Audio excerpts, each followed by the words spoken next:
여러분들 그동안 안녕하셨습니까? 오랜만에 또 단에 서서 여러분들을 뵙는 것 같습니다.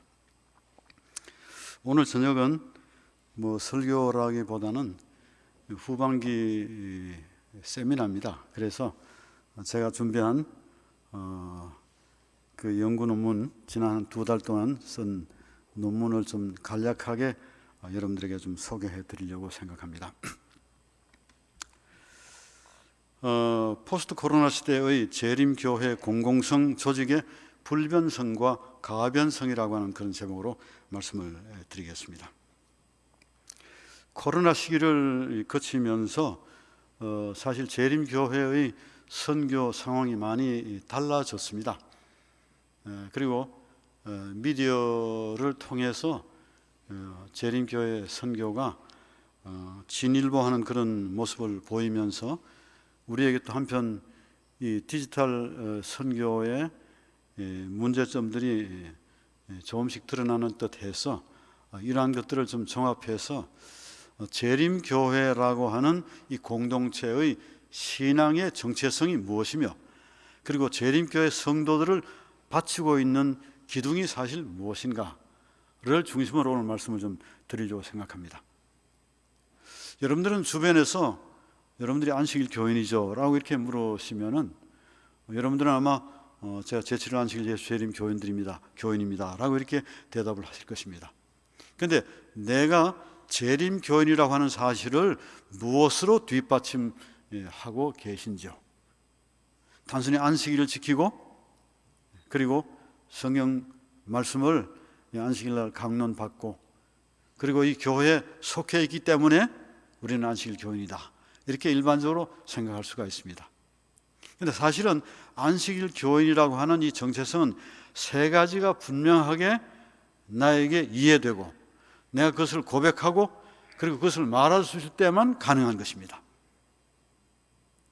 성경을 재림교회 신자들은, 우리는 다른 많은 교회 신자들에 비해서 성경에 대한 투철한 이 사상을 가지고 있다.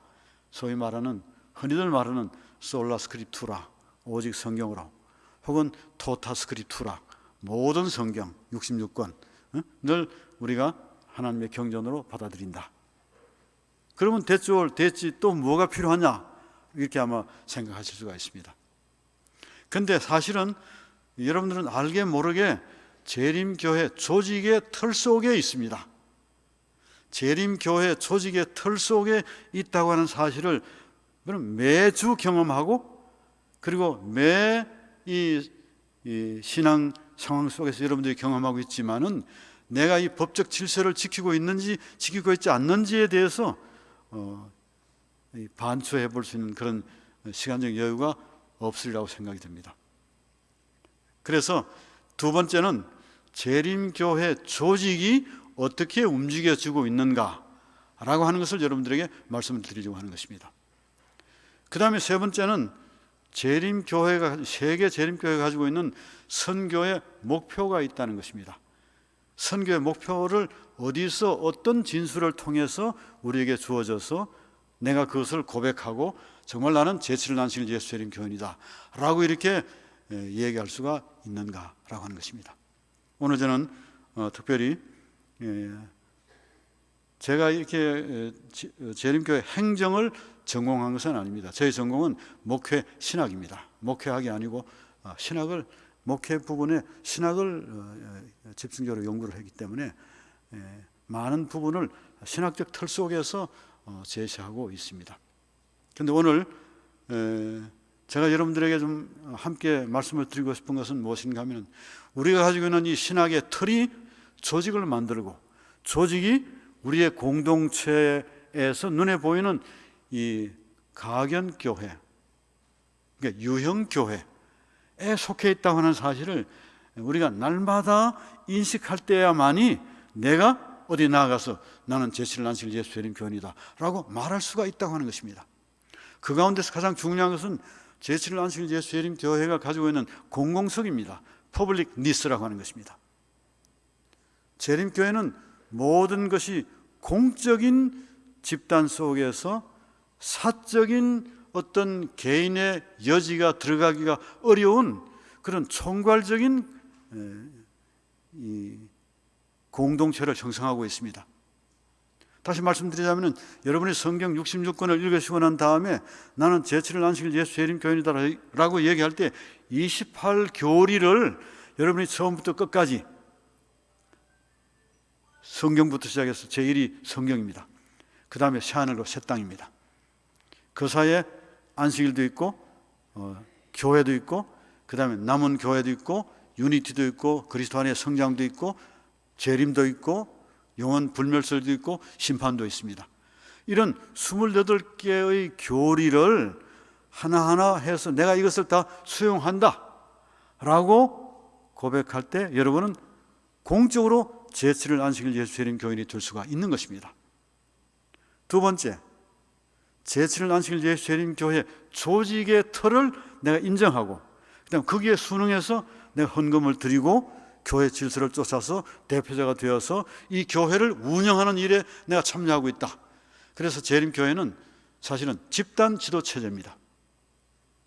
역사에서 출발할 때 이 교회는 뭐로 출발했냐 하면 제일 먼저 사실은 회중교회 시스템에서 출발했습니다.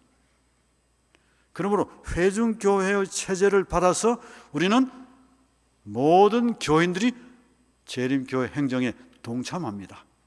여러분이 행정에 동참하고 있는 것을 알고 계세요? 그건 지난 몇 주 전에도 아마 여러분들이 그 회에 동참했습니다. 그게 회중교회 시스템입니다. 모든 회중들이 대표자를 뽑는 일에 손을 들어서 그것으로 표했습니다. 예를 들어서 재림교회는 개인이 운영하지 않습니다. 삼육대학의 총장이 학교를 운영한다. 이건 일반적인 관례지만은 이 워킹 팔리시에 따르면은 삼육대학의 총장도 엠플로이입니다. 엠플로이어가 아니라 엠플로이입니다. 고용주입니다. 이게 공식적인 이름이에요. 한국연합회장도 고용되어 있습니다. 교회 고용되어 있고, 그 다음 병원장도 고용이 되어 있고, 모든 조직의 장들은 다 고용이 되어 있고, 모든 교수들과 직원들이 재림교회 엠플로이로 고용이 되어 있습니다. 그러므로 재림교회에 고용되어 있는 고용인들은 재림교회 법질서를 지켜야 된다라고 하는 것입니다. 그 법질서에 틀이 있습니다. 그 틀은 대단히 중요한 세 가지입니다. 하나는 대의제라고 하는 것입니다. 대표자를 통해서 교회를 운영하고 학교를 운영하고 교단을 운영하는 것입니다. 연합회장께서 내가 여러분들에게 뭘 해주겠다, 그 다음에 내가 얼마를 투자하겠다라고 말할 수 없습니다. 왜냐하면 그것을 말할 수 있는 것은 개인이 말하는 것이 아니라 조직을 통해서 말하는데 그 공공성이 무엇인가 하면 결정하는 결정권을 가지고 있는 컨스티튜언시 혹은 세션이라고 말하는 총회입니다. 그 다음에 총회가 열리는 그 기간 동안에는 총회가 정권을 가지고 있지만은 총회가 끝나고 나면 총회와 총회 사이에는 행정위원회라고 하는 위원회가 그 정권을 받아가지고 교회를 운영하고 기관을 운영하는 것입니다. 그 다음에 두 번째, 제가 오늘 여기서 말씀을 드리려고 하는 것은 이 미디어, 특별히 이 디지털 세계, 디지털 선교, 디지털 미션이라고 하는 것이 대총회에서 공식 용어로 등장했습니다. 그래서 디지털과 관련된 많은 이 회의들이 있었고 결과물들을 제가 보게 되었습니다. 이제 바이오로 디지털 세계에 들어갔구나. 그런데 대총회가 결의하지 않고 있는 게 하나 있습니다. 디지털 처치는 없습니다. 온라인 처치가 없는 것입니다. 왜요? 현재 헌법에 이것이 헌법입니다. 워킹 팔리시라고 하는 이것이 법전입니다. 이 법전에는 아직 대총회는 디지털 교회나 온라인 오픈 처치를 공식적으로 결의하지 않았습니다. 그러므로 법문서에 들어있지 않습니다. 그 이유가 무엇인가? 두 번째죠. 그건 바로 테리토리얼 시스템이라고 하는 것입니다. 재림교회는 선교에 대단히 중요한 영토가 있습니다. 모든 것은 영토가 있어요. 대단히 중요한 테리토리얼 시스템입니다. 이 테리토리를 넘을 수가 없다고 하는 것입니다. 그 테리토리는 서정원 앞에는 서정원 앞에 테리토리가 있습니다. 아주 선을 딱 그어가지고 완전히 아주 지도에서 그 장소와 돈과 그 다음 면이 다 들어가 있습니다. 그 다음 교회도 마찬가지입니다. 그러나 교회가 이 한국 재림교회가 도시화로 인해 가지고 많이 뒤섞여 있어서 실제로는 이 교회라고 하는 용어 속에서 테리토리 리미티드 플레이스라고 하는 그 로케이션에 교회가 있어야 됩니다. 그런데 교회가 그런 일선 교회가 아마 그 영역을 서로 많이 침범하고 있습니다. 그러나 재림교회는 테리토리 시스템입니다. 합회가 마찬가지입니다. 그 다음에 연합회도 테리토리 시스템입니다. 연합회는 대한민국이라고 하는 이 나라, 그 다음에 북아태 지회 테리토리 시스템입니다. 이번에 지난 10월 10일부터 있었던 그 연례 행정위원회에서 이제 최종적으로 4개 나라를 결의해서 이번 북아태 지회 연례회의, 대충의 연례회의가 끝나자마자 북아태 지회 연례회의가 지난주에 있었습니다. 지난주에 그 대표자들이 전부 참석했습니다. 파키스탄과 벵글라데시와 그리고 스리랑카 또 네팔 해서 이제는 9개 나라가 Northern Asia Pacific 디비전에 속해 있습니다. 이게 테리토리예요. 이 영역입니다. 대총회의 영역은 이 지구입니다. 글로벌 처치의 헤드쿼터죠. 그래서 오늘 이러한 가운데서 두 번째, 그 다음 세 번째는 모든 것은 총회 시스템입니다. 자, 첫째는 대표자를 통해서 운영되는 대의제 교단이다라고 하는 것이고, 두 번째는 영토를 가지고 있는 테리토리얼 조직이다라고 하는 것이고, 세 번째는 총회를 통해서 혹은 행정위원회를 통해서 모든 것은 결의에 의해서 하는 것입니다. 그래서 모든 기관장들은 총회가 열리면은, 예를 들어서 삼육대학교 총회가 열리면은 기관장은 서기가 되는 것입니다. 그게 의장이 되는 게 아니에요. 의장은 연합회장이, 이사장이 되는 것입니다.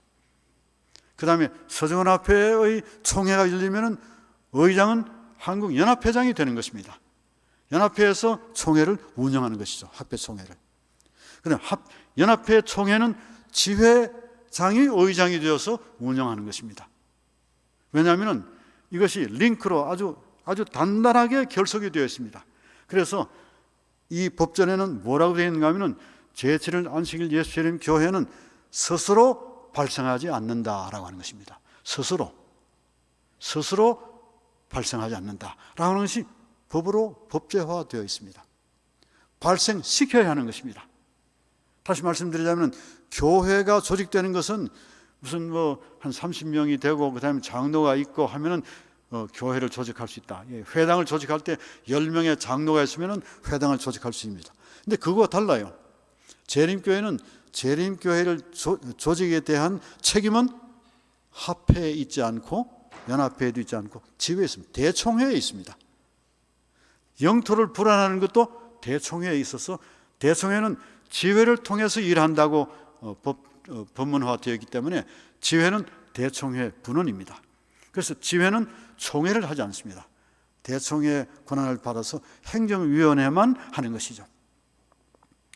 오늘 제가 이 짧은 시간에 간단하게 논문은 상당히 길게 2달 동안 썼지만은 여러분들에게 말씀드릴 것은 간단하게 한 몇 장으로 나누어서 말씀을 드리겠습니다. 먼저 재림교회는 복음의 질서를 존중히 여기는 그런 교단입니다. 질서가 흐트러지고 깨어지면은 재림교회의 존재의 가치는 매우 열악해질 수밖에 없습니다. 고린도전서 14장 30절에 하나님은 무질서의 하나님이 아니며 오직 화평의 하나님이시다 이렇게 말씀하셨습니다. 이는 하나님의 질서입니다. 이는 부정적 센텐스를 통해서 긍정을 더 강화시키는 그런 용어가 되겠습니다. 하나님은 무질서, 디스오더의 하나님이 아니며 오직 평화의 하나님이시다, 이렇게 했습니다. 그런 다음에 교회를 설명할 때 재림교회는 유형교회와 무형교회를 통틀어서 교회라고 얘기할 때 제일 먼저 언급하는 것이 에베소서 4장 11절과 12절입니다. 이것은 그리스도가 교회라고 하는 사실을, 그리스도의 몸이 교회라고 하는 사실을 아주 명문화시킨 것이 바울 신학의 아주 핵심입니다.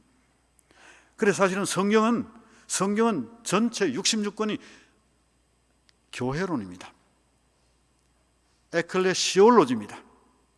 에덴의 교회를 통해서 마지막 새하늘과 새 땅의 교회에 이르기까지 성소라고 하는 광야 교회를 통해서 성막과 성소를 통해서 교회 역사를 우리에게 얘기하고 있기 때문에 사실은 지금 현재 교과 공부를 계속 몇 과를 했습니다만 그 핵심 주제는 전부 다 교회인 것입니다.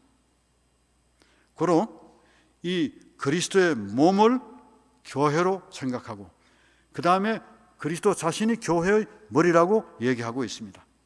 고로 교회는 많은 지체들로 구성이 되어 있기 때문에 이 지체가 곧 한 몸, 원 바디라고 하는 말은 원 처치입니다. 재림교회는 여기에 기초해서 하나의 교회 이론을 가지고 있습니다. 만물의 어떤 되신 그리스도가 교회의 머리가 되신 것입니다. 재림교회의 선교 정체성은 일반적으로 유니버셜 처치, 일반적인 교회를 정의할 때는 12과입니다. 교리 12과는 일반적인 교회를 얘기하는 것입니다. 예수 그리스도를 개인의 구주로 받아들인 사람들이 모여서 구성한 공동체, 이 공동체가 교회입니다. 예배드리고 성찬식을 하고 그다음 교제를 나누고 선교를 하는, 이것은 일반적인 교회인 것입니다. 그런데 이 교회론으로 충분한 것은 일반 칼빈주의에서는 이것으로 충분합니다. 그런데 제7일 안식일 예수 재림 교회의 교회론은 그게 하나 더 앞서 나아가는 것입니다. 13과가 들어가는 것입니다. 그래서 바로 The Remnant and Its Mission이라고 하는 이 장입니다. 그래서 남은 교회 혹은 남은 무리, 우리는 동의어로 쓰고 있습니다. 남은 교회와 그 사명입니다. 우리는 남은 무리라고 하는 것입니다. 이것은 아주 불변하는 어떤 정의인 것이죠. 여기 이렇게 시작합니다. 근데 영어로는 In the widespread of apostasy 이렇게 시작해요. 배도가 만연한 때에, 마지막 시대, 즉 배도가 만연한 시대에 하나님은 당신의 계명과 예수의 믿음을 지키는 남은 무리를 불러내셨다. 앞에 있는 12장의 교회도 사실은 에클레시아라고 하는 말은 불러냄을 받은 자들이라고 하는 그런 뜻을 가지고 있습니다. 불러냄을 받다.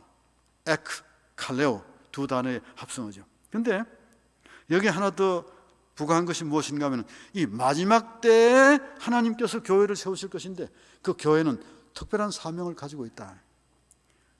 그 사명은 이제 나중에 나오겠습니다만 In the context of three angels' message라고 하는 것입니다. 세 천사의 기별의 배경 속에는 everlasting gospel, 영원한 복음입니다. 이게 이 13과에 주어진 13번째의 교리의 남은 교회의 사명이 되겠습니다. 그 다음에 재림교회가 세계 글로벌 처치를 형성하면서 아주 강조하고 있는 것이 14과입니다. 14과는 Unity in the body of Christ. body of Christ가 뭐죠? 교회입니다. 처치입니다. 교회 가장 현재 현안으로 대두되고 있는 것이 유니티입니다. 함께 연합하는 것입니다. 이건 굉장히 중요한 것입니다. 그래서 재림교회는 이러한 것에 기초해서 불변적인 틀을 가지고 있다는 것입니다.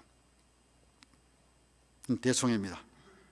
하나는 성경이고 두 번째는 조직이고 세 번째는 선교가 되겠습니다. 그런데 불변적 재림교회 신앙의 세 기초는 이미 말씀을 드린 것처럼 이게 법전입니다. 이것에 따라서 모든 교회와 모든 기관과 모든 이 조직, 학교, 뭐 식품 공장까지 다 운영이 되고 있습니다.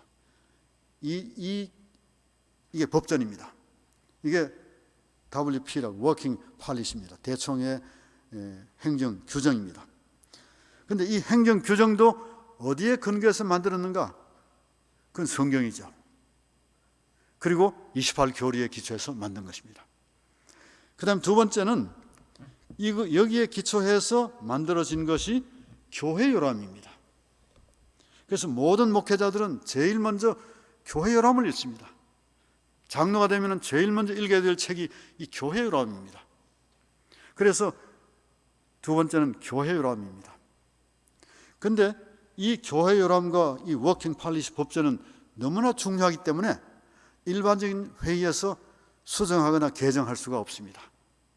반드시 총회입니다. 대총회, 5년마다 열리는 대총회에서 교회 요람 위원회가 따로 있고, 그 다음에 대총회 규정위원회가 있어서 5년 동안 연구해서 그 다음에 개정될 사안을 총회가 열리기 직전 연례 회의에서 다시 결의해서 그 다음에 대총회 회의에 60일자 대총회 회의에 작년에 있었죠. 세인트 루이스에서 있었던 60일자 대총회에서 개정했습니다. 그래서 지금 현재 우리가 가지고 있는 교회 요람은 가장 최근에 번역된 그런 교회 요람이 되겠습니다. 그 다음에 교리들은 불변입니다. 아무리 다양한 방법을 통해서 복음을 전한다 할지라도 변하지 않는 것이 있습니다. 그건 바로 하나님의 말씀인 것입니다. 이 28개의 교리를 여기에 이 교리가 바뀌어질 것 같다 라고 생각되는 게 혹 있습니까? 처음 홀리 스크립처로부터 시작해가지고 The New Earth, 새하늘과 새 땅, 안식일에 대한 교리, 그 가운데 바뀌어질 것 같다, 아주 조금 이렇게 시소를 타는 듯이 보이는 것이 있다면 23과의 Marriage and Family입니다. 그런데 여러분들께서 계속해서 지금 개정되는 단어들이 좀 바뀌어지고 있긴 하지만 더 강화되고 있습니다. 심지어 이전 교회 진화에서는 남자와 여자의 이 결합을 통해서 결혼이 이루어진다고 했는데 지금 이 교회로 하면은 그 다음에 이 법전 가운데는 한 남자와 한 여자로 더 강화되었습니다. 이게 재림교회입니다. 재림교회는 굉장히 성경적입니다. 끊임없이 신학을 연구하는 것입니다. 신학적 깃털이 얼마나 든든한지 모릅니다. 재림교회 조직과 질서는 이렇습니다. 이런 과정을 통해 가지고 세계적인 신앙 공동체를 형성했습니다. 세계교회가 된 것입니다. 그 다음에 재림교회는 로컬 처치를 그냥 로컬 처치라고 부르지 않습니다. 로컬 처치이면서 동시에 글로벌 처치다. 그러니까 천성교회는 천성교회, 지역교회지만은 세계교회 중에 하나예요. 그러므로 세계교회입니다. 요즘 최근에 한국연합회가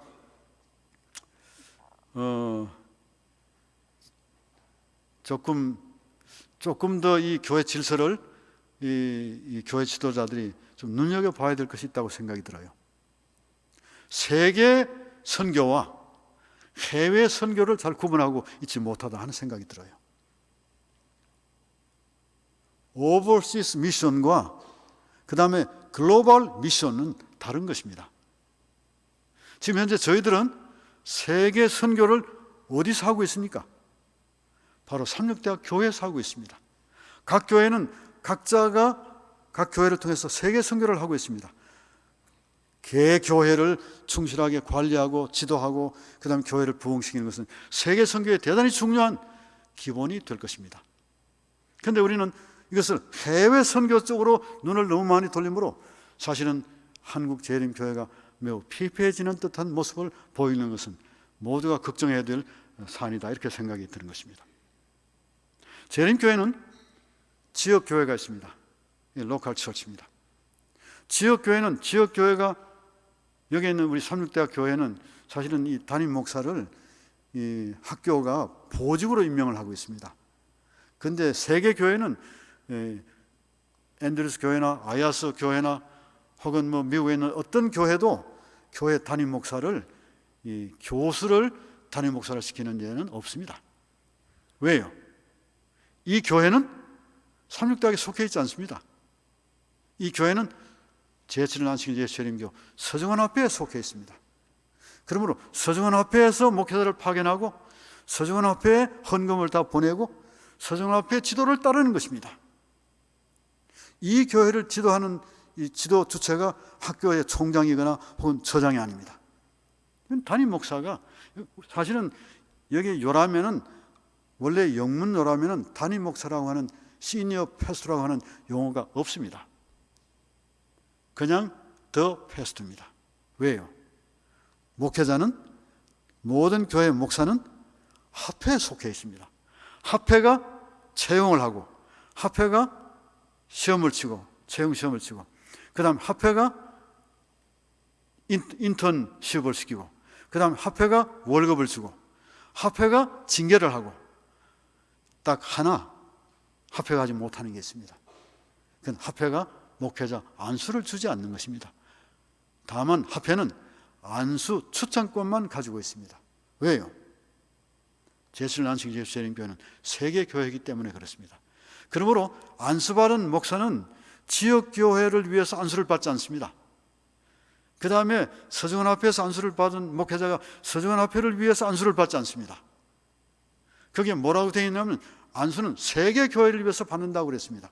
그러므로 어느 나라에서 안수를 받든지 동일한 안수 시스템 속에서 목회의 직무를 감당하는 것입니다. 그래서 합회는 안수 추천권만 가지고 안수를 누가 주는가? 연합회가 주는 것입니다. 왜요? 연합회는 대총회의 멤버십입니다. 대총회는 지회로 구성된 게 아니고 대총회는 연합회로 구성되어 있습니다. 그러므로 연합회장은 대총회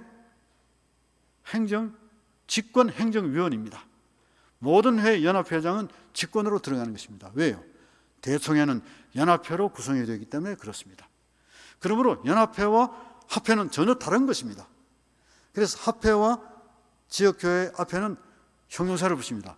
로컬 처치, 그 다음에 로컬 컨퍼런스라고 하는 단어를 붙입니다. 그런데 연합회는 로컬을 붙이지 않습니다. 연합회는 테리토리가 나라 단위예요. 그리고 대총회의 행정을 담당하는 곳입니다. 그리고 연합회는 대총회에서 일어나는 모든 일을 이 합회와 교회 교육시킬 책임이 있다. 그렇게 말씀드릴 수가 있겠습니다. 그래서 지역교회와 합회와 연합회와 지회와 대총회는 하나의 교회를 구성하고 있는 것입니다. 이미 말씀을 드렸죠. 재림교회 조직의 불변적 운영 3대 질서입니다. 그 다음에 불변의 대의 제도 가운데서 하나의 예를 좀 들어드리고자 하는 것입니다. 이 교회를 어떻게 운영하는가? 이 교회는 여러분들 전체가 뽑은 대표자들로 구성된 직원들에 의해서 운영이 되고 있습니다. 그런데 그 직원의 구성 법은 합회가 가지고 있습니다. 그 다음에 그것을 구성할 원리는 대총회가 만들어서 제공한 것입니다. 그래서 이 교회가, 교회 직원회가 할 수 있는 것이 있고 할 수 없는 것이 있습니다. 할 수 없는 것은 목회자에 대한 어떤 것도 교회 직원회가 할 수가 없습니다. 왜요? 목회자는 합회에 소속이 되어 있고 세계교회에 소속이 되어 있어 다만 파견이 되어서 한정된 시간 동안에 교회를 운영하는 것입니다. 그래서 사실은 담임 목사는 합회장인 것입니다. 교회 책임은 합회장과 합회 임원들에게 있습니다. 그러므로 교회 감사권은 누가 가지고 있는가? 합회가 가지고 있죠. 1년에 적어도 한 번 내지 두 번 감사를 해야 되는 것입니다. 그 다음에 지금은 모르겠습니다. 제가 여기 담임 목사의 월급을 교수지만은 합회가 꼭 보내왔습니다. 몇천만 원씩 합회가 보내옵니다. 지금은 제가 보내오는지 아닌지 모르겠습니다. 그래서 대표자들로 구성된 교회가 뽑은 대표자가 그 다음에 합회의 대표자가 되어서 합회를 운영하는 것입니다. 그러니까 여기에 계신 여러분들이 이 교회를 운영하는 주체가 되고 있다라고 하는 것입니다. 그 다음에 합회의 대표자들은 또 연합회 대표자들을 구성하고 있고, 연합회 대표자들은 또 대총회 대표자를 구성하고 있다라고 하는 것입니다. 영토주의, 이미 말씀을 드렸죠. 테리토리 아주 분명하게 명시하고 있습니다. 여기에 B1005의 local church 한 다음에 뭐라고 했는가 하면 a group of Seventh-day Adventist members in a defined location이라고 되어 있습니다. 한정된 지역 내라고 하는 것이 명시되어 있습니다. 그런데 우리는 좀 무질서하게 되었습니다. 그 다음에 두 번째 합회도 마찬가지입니다. local conference는 a group of local churches, 교회들로 구성되어 있습니다. 그런데 within a defined geographic area, 영토를 가진 지역, 한정된 지역 내에 있는 교회들로 구성되는 것이 합회고, 그 다음에 뒤에 연합회도 마찬가지입니다. within a defined geographic area, 한정된 지역에 있습니다. 대충에는 글로벌이 되겠습니다. 이게 세계 영토입니다. 이건 대총회의 영토가 되겠죠? 옆에는. 그런데 이번에 영토가 좀 변경되었습니다. 2019년 이전까지는 이 중국이 포함된, 중국이 들어간 그런 거대 영토를 가진 북아태 지회였습니다. 이게 보이는지 모르겠습니다. 예. 이것이 2019년 이후에 북아태 지회 영토입니다. 그런데 지금 현재는 요 아래 2023년 10월 이후는 영토가 달라졌습니다. 4개의 영토가 더 포함되어서 9개의 영토가 있겠습니다. 그래서 매우 아마 13개 지역 가운데서 가장 어색한 영토를 가진 영토가 이 교회가 북아태 지회입니다. 북아태 지회는 다른 지회를 넘어가서 그 다음에 거기에 있는 영토를 지회로 가져온 것입니다. 이것은 13개 지역 가운데 북아태 지회 밖에 없습니다. 전부 다 인접 영토예요. 그런데 인접 영토에서 4개 영토가 왔기 때문에 제가 얼마 전에 한 지도자를 통해서 얘기를 들으니까 굉장한 비용이 들 것이라고 하는 얘기를 들었습니다. 그 다음에 이제 시간이 다 됐습니다. 제가 지금 마치려고 생각하는데, 총회에 기초한 조직에 사실은 하나만 제가 말씀을 좀 드리려고 하는 것입니다. 지금 총회 시스템이 많이 달라졌습니다. 그래서 작년에는 재림교회 역사에 1년에 2번 총회를 가진 해가 되었습니다. 2022년은. 왜냐하면 61차 대총회를 2020년에 미네아폴리스에서 가지게 되어 있었습니다. 이미 5년 전에 결정을 했고, 그 다음에 2년 전에 가졌어야 되는데 코로나가 왔습니다. 그래서 코로나가 왔기 때문에 이것은 세계적인 격변이기 때문에 연기를 할 수밖에 없습니다. 그래서 연기권은 누가 가지고 있는가? 대총회 행정위원회가 가지고 있습니다. 그래서 GCXCAM이라고 하는 대총회 행정위원회에서 1년을 연기했습니다.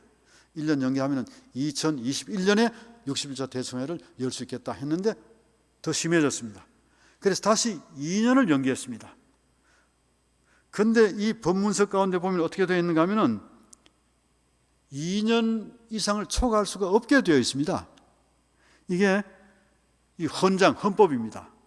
컨스티튜션이죠. 컨스티튜션 헌법 5조 1항 가운데 보면은 아주 특별한 명시를 해놓고 있습니다. 그게 무엇인가 하면은 In case special world conditions, 세계가 특별한 어떤 환경, 그런데 어떤 환경인가? Imperative to postpone. 이게 아주 옮길 수밖에 없는 그런 어떤 환경. 뭐를? The calling of the session입니다. 세션은 대총회입니다. 대총회의 소집을 연기할 수밖에 없는 세계적인 상황이 발생했을 때에는 하고는 GCXCAM이 들어갔습니다. 대총회 행정위원회가 연기하는데 연기를 어떻게 하라고요? 여기에 not to exceed 2 years, 2년 이상은 연기할 수가 없게 되어 있습니다. 이게 법입니다. 이게 아주 큰 위기가 온 것입니다. 2년 이상은 연기할 수 없는데 그럼 어떻게 하면 되겠는가? 어떻게 하면 되겠습니까? 우리 한국식으로 하면 아이 그건 뭐 그렇게 따질 게 있냐? 그냥 행정위원회가 연기해서 다음에 하면 되지 않느냐? 대통령 행정위원들 400명이나 되는데 전 세계에서 오는데 왜 그걸 못하느냐? 그런데 못하는 것입니다. 그래서 요 한 문장을 요 한 문장과 그 다음에 두 번째는 5조 3항 가운데 보면은 반드시 총회 개회 시계는 반드시 3분의 1의 대표자들이 참석하게 되어 있습니다. 그건 in person and on site 이렇게 되어 있어요. 직접 참석해야 되는 것입니다. 그런데 직접 참석할 수가 없잖아요. 코로나 때문에. 자, 2년 연기했고 직접 참석할 수가 없습니다. 그럼 어떻게 하면 되겠습니까? 그러면 우리 한국식으로 하면 아이 그건 뭐 그냥 온라인으로 합시다 하면 가능할 수도 있습니다. 그런데 이 세계의 질서는 이 두 개와 그 다음에 세 번째 이 법조문 때문에 그 다음에 4조입니다. 4조는 어떻게 되어 있는가 하면은 이 모든 임원들의 선출이라든지 혹은 위원회 안건들 다루는 모든 문제는 여기에 뭐라고 되어 있습니까? viva voce로 되어 있습니다. 이것은 직접 구두로 얘기하고 그 다음에 직접 종이로 투표하는 것을 얘기하는 것입니다. 어떻게 그걸 할 수 있습니까? 못하죠. 그래서 결국은 이렇게 고치기로 한 것입니다. 수정 전에는 이런 것이었습니다만 수정 후에는 이렇게 고쳤습니다. 이것을 요 문장을 이 법조문에 넣기 위해서 작년 1월 18일입니다. 대총회가 열렸습니다. 요 하나를 위해서 대총회를 열었어요. 일반적으로 정기총회나 특별총회는 직접 현장에서 개최한다. 대표자는 이제 넣은 것입니다. 전자회의 또는 유사한 통신수단을 통해 참여할 수 있다. 이걸 넣은 것입니다. 그래서 이제 투표 문제가 제기됐으니까 원격으로 투표한 투표는 대표자가 현장에서 만나서 투표한 것과 동일한 유효성을 갖는다. 이걸 넣기 위해서 여러분 그 엄청난 돈을 들이고 위험을 무릅쓰고 코로나 위험을 무릅쓰고 대총회 워싱턴 DC에 400명의 대표자들이 달려가서 총회를 연 것입니다. 그래서 그 총회 결과로 6월 말에 61차 대총회가 장소를 바꿔서 세인트루이스에서 열렸습니다. 그 결과로 이 교회로함이 우리 손에 쥐어지게 된 것입니다. 이제는 말씀을 드리면서 제가 이 말씀을 왜 드리는가 하면은 아무리 디지털 세계가 되어도 아무리 이 기계 문명의 이기를 누리는 시대에 살고 있을지라도 할 수 없는 것이 있다는 것입니다. 그건 바로 아날로그 컬처라고 하는 것입니다. 아날로그 문화라고 하는 것입니다. 저는 이번에 디지털과 아날로그가 뭔지를 좀 알기 위해서 많은 책들을 좀 읽어봤습니다. 그래도 여전히 아주 미흡한 부분이 있습니다. 제가 왜 이런 책들을 보게 되었나? 이 코로나 사태를 경험하면서 우리 공동체에 다소 헐렁해진 것이 있다는 것입니다. 그게 무엇인가 하면 우리가 스스로 만든 대표자들을 통해서 만든 법을 우리 스스로가 허물 수 있다는 것입니다. 이거는 굉장히 위험천만한 것입니다. 저는 혹시 제 얘기가 이런 때에 말씀을 드려서 좀 부담이 될 수 있을지 모르겠습니다.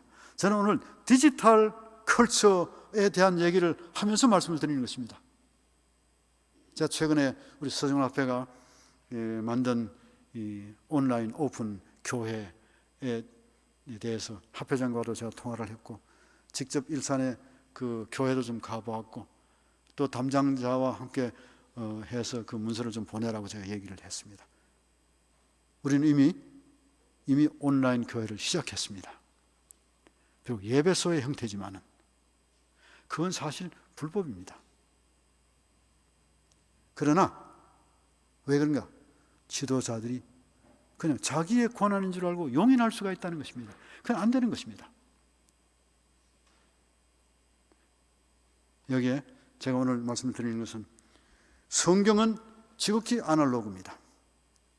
우리의 신앙 상황은 지극히 아날로그예요. 우리는 가상이라고 하는 것이 없습니다. 우리는 비디오를 갖다 놓고 재림을 비디오를 보면서 영접할 수 있는 그런 어떤 여지가 성경에는 전혀 없습니다. 페이스 투 페이스입니다. 얼굴과 얼굴을 보는 것입니다. 여기에 이 카나다의 유명한 이 소설가라고 문학자입니다. 근데 이분이 쓴 이 책이, 유명한 책이 한국에 번역돼서 요즘 베스트셀러로 팔리고 있습니다. 한번 제가 사서 읽어봤습니다. 일단 내용이 이것입니다. 디지털 미래의 자기 충족적 운명은 유토피아에서 디스토피아로 좌절될 수 있다는 것입니다.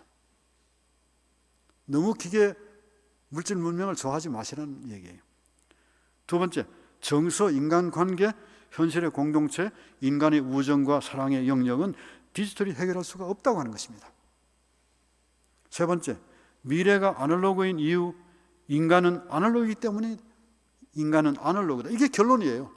우리는 아날로그라고 하는 것입니다. 느껴야 하고 만져야 하고, 사랑이라고 하는 추상 명사를 우리가 경험해야 되고, 인내가 필요하고. 그런데 이 책이 나오기 100년 전에 영국의 극작가가 E.M. 포스터가 쓴 유명한 책이 있습니다. The Machine Stops라고 하는 책이 있습니다. 이건 번역이 되지 않았어요. 그런데 현대인은 육각형 벌집 모양 독방에 살아가고 있다. 그런데 그가 뭐라고 했는가 하면, 인간과 인터넷, 화상회의, 온라인 대중 공개 강의, 목표에 대한 얘기를 하고 있습니다.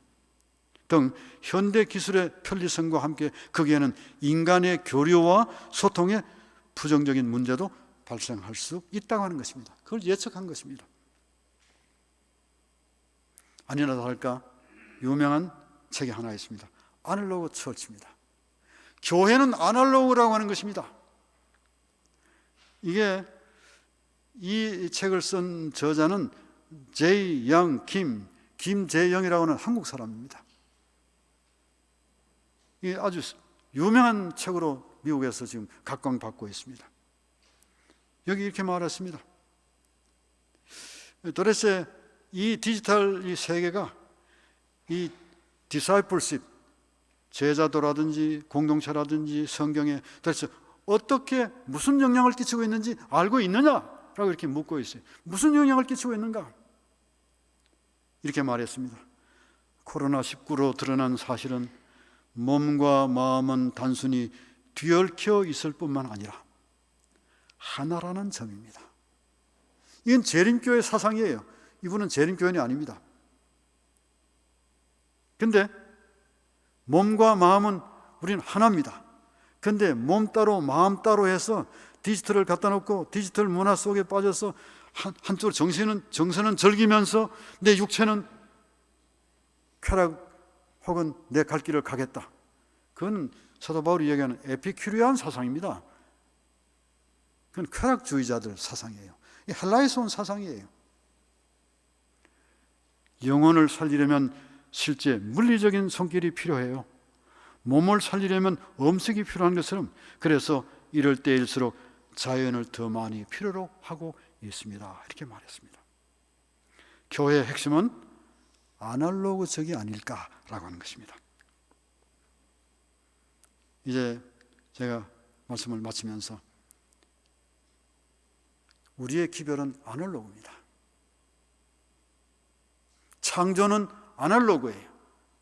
하나님께서 흙으로 직접 떠시고 그 다음에 빚으시고 그 코에 생기를 직접 불어 넣으셨습니다. 비절한 것이죠. 지극히 아날로그예요. 하나님께서 보실 때 좋았다고 그랬습니다. 좋았다고 하는 것은 디지털 개념 어떤 것을 영과 일 사이에서 왔다 갔다 하는 게 아니에요. 하나 연결된 선상의 아날로그인 것입니다. 생육하고 번성하여 땅에 충만하라. 이건 지극히 아날로그인 것입니다. 한 남자와 한 여자의 결합을 통해서 부부가 되고 그 부부가 해산의 고통을 치르면서 아이를 출산하게 되고 출산한 아이들이 다시 또 성장하게 되고 이런 모든 과정은 사실은 기계의 역량보다 훨씬 더 실제적이라고 하는 것입니다. 예언의 성취도 마찬가지입니다. 실제로 역사에 바벨론이라고 하는 나라가 있었습니다. 실제로 메대와 페르시아가 있었고 그 다음에 헬라가 있었고 로마가 있었고 열 나라가 있고 현재 우리는 갈라진 나라에서 살고 있습니다. 현재 우리가 치르고 있는 주변에서 몇 나라들이 전쟁을 하고 있습니다만 그들이 굉장히 발달한 무기를 사용하고 있지만 결국은 넘어져 죽는 것은 사람인 것입니다. 아날로그죠. 그리스도의 영광스러운 재림입니다. 공중에 주님께서 오실 때 우리는 실제로 부활하여 실제의 몸을 가지고 주님을 맞기 위해서 하늘로 올라가는 것이죠. 살아있는 사람들은 변화되어 하늘로 승천하는 것입니다. 우리가 직접 그리스도를 눈으로 보는 것입니다. 아무리 코로나가 우리에게 위기를 가져다 주어서 많은 과학적 발달로 우리가 편리한 또 다양한 그 초스피드 시대, 그 다음에 이 무명의 독자들에게 그렇게 복음을 전할 수 있고 또 만날 수 있지만 결국은 우리가 교회에 나와야 한다는 것입니다. 교회에 직접 참석하셔야 된다는 것입니다.